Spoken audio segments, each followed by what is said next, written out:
Power star Pawan Kalyan. ఈ పేరు తెలియనోళ్ళు ఆంధ్రప్రదేశ్‌లో ఎవరు లేరనమాట. ఆల్మోస్ట్ ఆంధ్ర కాదు, ఇప్పుడు చానా చోట్ల కూడా పవన్ కళ్యాణ్ గారికి అభిమానులున్నారు. సో, పవన్ కళ్యాణ్ గారు చిరంజీవి గారి తమ్ముడైనా కూడా ఆయన తనదైన ఓన్ స్టైల్‌ని చూపించినాడనమాట సినిమాలో. కాబట్టి ఆయనకి కోట్లాది అభిమానులు కూడా ఉన్నారు.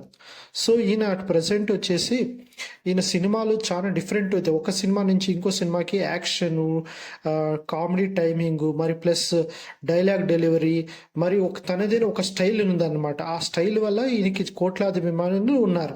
సో, ఫస్ట్ ఫిల్మ్ అక్కడమ్మాయి ఇక్కడమ్మాయి పెద్ద యావరేజ్ పోయినా కూడా నెక్స్ట్ సినిమా నుంచి ఆయనకి మంచి హిట్స్ అనేది వచ్చినాయి. తమ్ముడు ఒక డిఫరెంట్ స్టోరీ, ఆ తర్వాత బద్రి ఒక డిఫరెంట్ స్టోరీ. అన్ని సినిమాలు ఒక డిఫరెంట్ స్టోరీ అనేది ఉంటుందన్నమాట. సో, ఒక సినిమా నుంచి ఇంకో సినిమాకి చాలా డిఫరెంట్ ఉంటుంది. దాంట్లో ఎస్పెషల్లీ ఖుషి సినిమా ఇప్పుడు కూడా చూడండి, మీకు బోర్ అయితే కొట్టదు. Please subscribe. థ్యాంక్స్.